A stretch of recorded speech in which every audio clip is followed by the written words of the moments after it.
வசதியாக வாழ்கிறாள் ஒரு பெண் குழந்தை.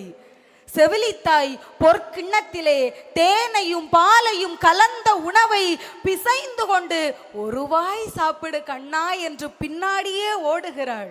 அந்த குழந்தை, பெண் குழந்தை வேண்டாம் வேண்டாம் என்று அலட்சியம் செய்கிறது. அங்கேயும் இங்கேயும் ஓடி ஓடி அந்த உணவை கொடுக்கிறாள். அப்படி வசதியாக வளர்ந்த அந்த பெண் குழந்தை திருமணமாகி கணவனின் வீட்டிற்கு செல்கிறாள்.